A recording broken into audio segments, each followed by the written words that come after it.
What's up, y'all? I was sitting here going off in my house, and I realized that if I'm going off in my house, what I'm actually being told is to get on here and to say what it is that I need to say. And so I was just listening to just an Instagram live really quickly with a gospel artist named Jonathan McReynolds. And he was talking to a woman. I don't actually even know who she is, but I love Jonathan Reynolds' music. Just recently sort of got put on maybe in the last 3 or 4 months. But anyway, I was listening and they were talking about Chicago being one of the epicenters of the disease and why, and Jonathan was talking about, that luckily his family doesn't have it, but that it is the epicenter because a lot of folks continue to go to church, 2 weeks into the epidemic, right? And into this pandemic, and consequently spread the disease and increased the infection rate. And here's what just got put on my spirit real clear in this moment, right? Is that, so part of that thinking, and I think this is for my folks who practice organized religion, Christians, anybody who follows, a pretty strict faith doctrine, and particularly one that involves the narrative of the devil. So if that's not you, then cool, this isn't. But I think this message is probably for you, even if that's not your doctrine.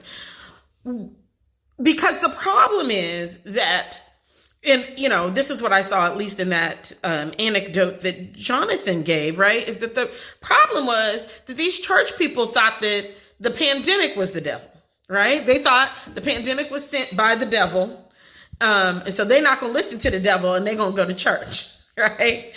And I'm a believer, right, deeply, that the pandemic is the symptom, might indeed be a symptom of the devil.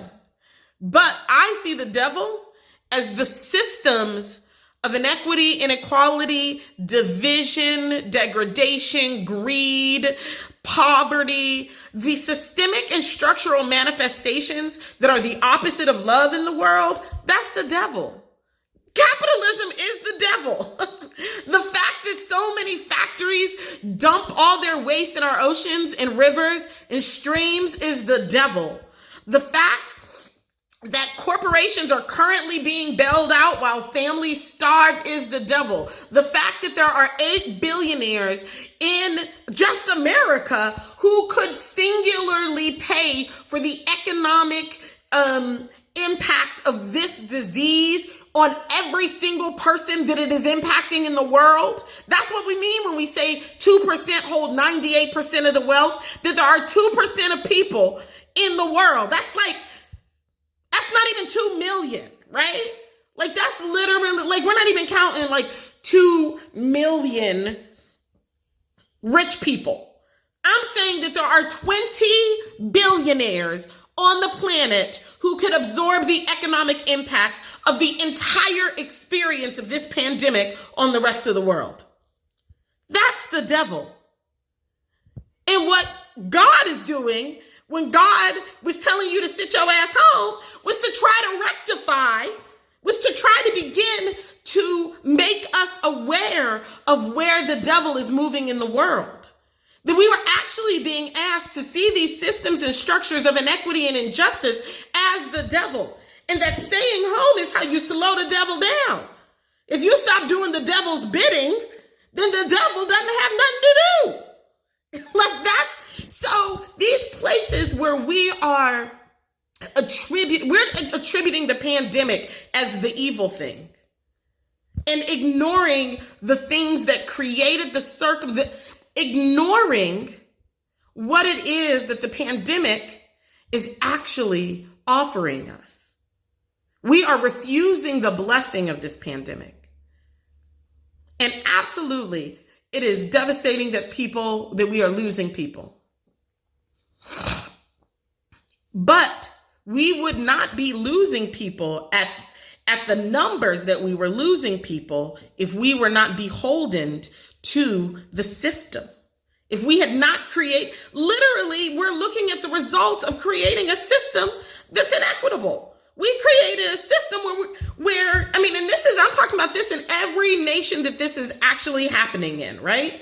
Is that the systems of global imperialism have created such a dissonance, such a discordance between what is most important and where we put our energy, that is where we are seeing the most devastating impacts of this disease in the world. The places where we don't have enough ventilators. We don't have enough ventilators in hospitals around the world. We don't have enough ventilators. But we bailing out airlines. Right now, you shouldn't even be flying no place, but we bailing out airlines. Right? We can't make masks. Right? We don't have enough tests to test all the people, but the US still spends 90% of its economic revenue on war, on its military force.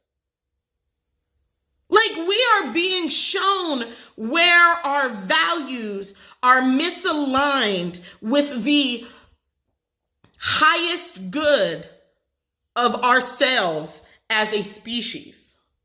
That's what's being highlighted in this moment. We are indeed being shown the devil. And I would invite us all to stop looking in the old ways that we used to look for the devil. The horns are on these systems and structures of inequity and inequality. The horns are on the places where we have put value over human life, over the creation of the natural world that we have to live in. That's where the horns are. That's where the devil is. And if we actually were tuned into that, we would be invited in this moment, not into some strange binary between good and evil, but we would be invited into an opportunity to see where we are misaligned with our purpose, where we are misaligned as a collective, as a human collective, with what it is we are really supposed to be on this planet doing. The devil is indeed in the details. Look at the details of the world we live in, and you will absolutely see where we have put evil above good, the collective good. I deeply believe that's what we're being asked to look at right now. I deeply believe that that's where we are moving, that's going to make us whole. I invite you to do that in your own life, and I hope we do it collectively in the larger world. Thanks.